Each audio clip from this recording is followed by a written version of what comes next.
তাহলে আমাকে হিন্দুকে দেশ কোনটা? হাজি সাহেব তাহলে আমাকে হিন্দুকে দেশ কোনটা? এই কৌসার হাজি সাহেব কথায় কথায় মুসলমানের দেশ কেন বলে রে? অমূল্য কাকা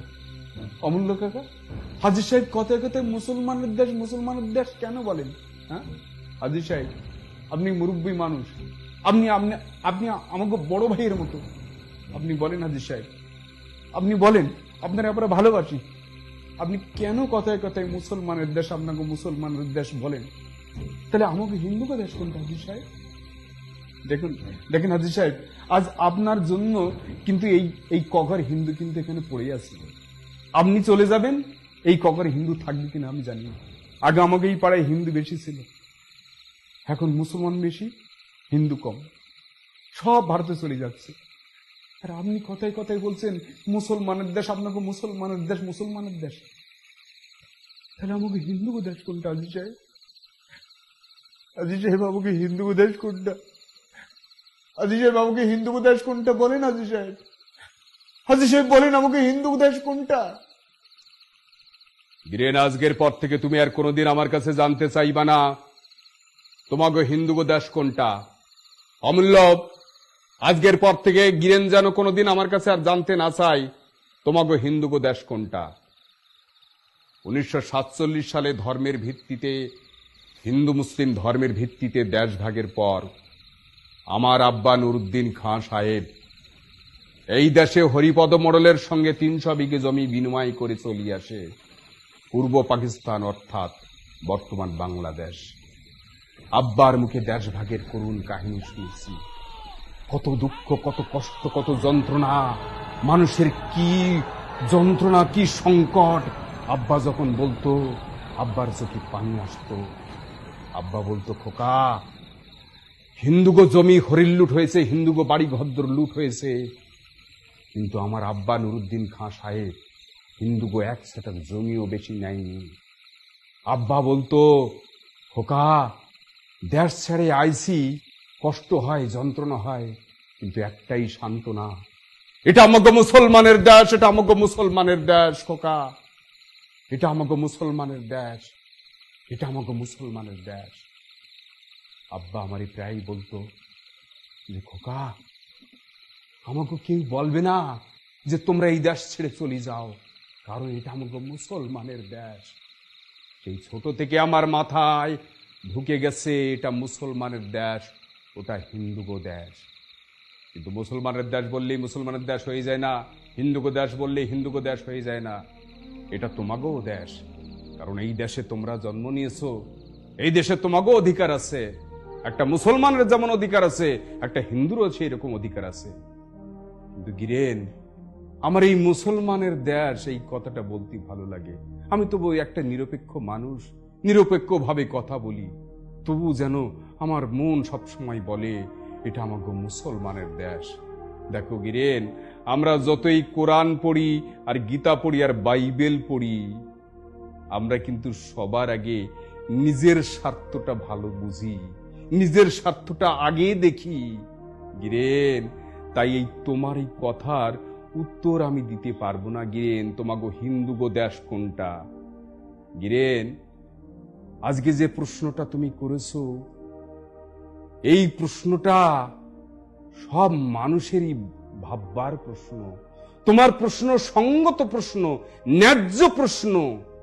আমি মনে করি প্রত্যেকটা মুসলমানের, প্রত্যেকটা হিন্দু, খ্রিস্টান, বৌদ্ধগো ভাববার প্রশ্ন, ভেবে দেখবার প্রশ্ন, তোমাগো হিন্দুগো দেশ কোনটা। সত্যি তো, তোমাগো হিন্দুগো দেশ কোনটা। গিরেন, আজ পর্যন্ত আমাকে এই কথা কেউ বলার সাহস পাইনি, তুমি আমাকে বলেছো তোমাগো হিন্দুগো দেশ কোনটা। পৃথিবীর সব ধর্মের মানুষের একটা নিজস্ব দেশ আছে। খ্রিস্টানগণ অনেকগুলো দেশ আছে, মুসলমানগণ অনেকগুলো দেশ আছে, বৌদ্ধগণ অনেকগুলো দেশ আছে, এবং কয়েক লাখ ইহুদিগো জন্য একটা নির্দিষ্ট দেশ আছে। শুধুমাত্র পৃথিবীতে হিন্দুগা কোনো দেশ নাই। শুধুমাত্র পৃথিবীতে হিন্দুগা কোনো দেশ নাই। অমূল্য, ওই অমূল্য, এর জন্য কি মুসলমানরা দায়ী? এই অমূল্য, পৃথিবীতে হিন্দুগা কোনো দেশ নাই, তার জন্য কি মুসলমানরা দায়ী? এই গিরেন, তোমাগো হিন্দুগো কোনো দেশ নাই, তার জন্য কি মুসলমানরা দায়ী? আমি তর্কের খাতিরে ধরেই নিলাম অমূল্য যে মুসলমানরা দেশভাগ চেয়েছিল, যাতে তারা শিক্ষা দীক্ষায় জ্ঞানে বিদ্যায় বুদ্ধিতে তারা হিন্দুগো সমান হতে পারে, তাই তারা একটা দেশ চেয়েছিল। আচ্ছা গিরেন, মুসলমানরা কি এই দাবি কখনো কোনোদিন করেছিল যে পৃথিবীতে হিন্দুগা কোনো দেশ থাকবে না? মুসলমানরা কি এই দাবি কখনো কোনোদিন করেছিল? এই গিরেন, মুসলমানরা কি এই দাবি কখনো কোনোদিন করেছিল পৃথিবীতে হিন্দুগা কোনো দেশ থাকবে না? এই অমূল্য, মুসলমানরা কি এই দাবি কখনো কোনোদিন করেছিল পৃথিবীতে হিন্দুগা কোনো দেশ থাকবে না?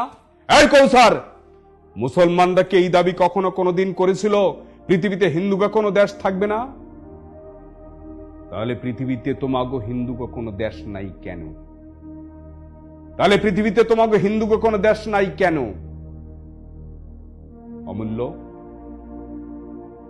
100 কোটি হিন্দু যদি দাবি তোলে আমাগো হিন্দুগো একটা রাষ্ট্র চাই, 100 কোটি হিন্দু যদি দাবি তোলে আমাকে একটা রাষ্ট্র চাই, কোন মুসলমান কোন খ্রিস্টান বাধা হতে পারে?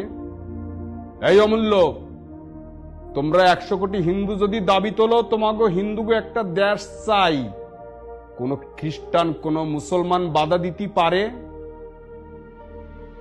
100 কোটি হিন্দু যদি দাবি তোলে তাগো একটা দেশ চাই, কোন খ্রিস্টান কোন মুসলমান বাধা দিতে পারে? আমি জানি সেই দাবি তোলার মুরত তোমাগো নাই, সেই দাবি তোলার মুরত তোমাগো নাই, কারণ তোমরা হিন্দুরা হলে একটা মাজা ভাঙা জাতি। হ্যাঁ, তোমরা হিন্দুরা হলে একটা মাজা ভাঙা জাতি।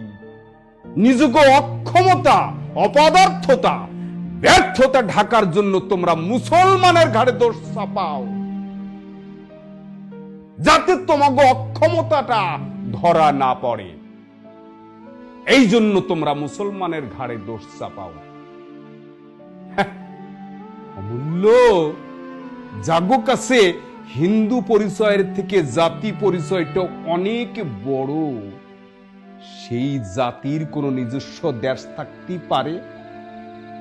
এই গিরেন, জাগো কাছে হিন্দু পরিচয়ের থেকে জাতি পরিচয়টা অনেক বড়। সেই জাতির কোন নিজস্ব দেশ থাকতে পারে? ভাবো ভাবো অমূল্য, এখনো তোমাগো মধ্যে তপশিলি, উপজাতি, তারপরে কি বলে দলিত, এসসি, এসটি, ওবিসি, তোমরা এই বাংলাদেশে থেকে সেগুলো বুঝতে পারবা না।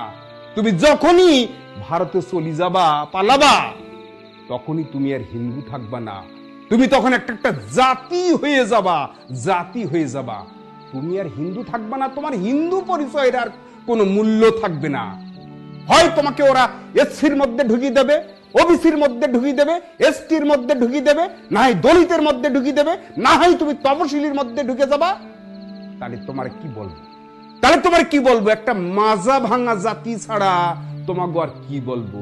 সেই মাজা ভাঙা জাতির কোন নিজস্ব দেশ থাকতে পারে অমূল্য? এই গিরেন, তুমি আমার কাছে জিজ্ঞাসা করছো তোমাগো হিন্দুগো দেশ কোনটা? তুমি আমার প্রশ্নের উত্তর দাও। এইরকম একটা মাজা ভাঙা জাতির কোন নিজস্ব দেশ থাকতে পারে?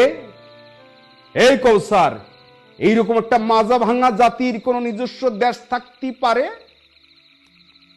যারা দেশ ভাগ করলো, যে সমস্ত নেতারা, সেই সব নেতারা তোমাগো হিন্দুগো কাছে কেউ জাতির জনক, কেউ জাতির পিতা। এরকম জাতি আমি পৃথিবীতে আর একটা দেখিনি।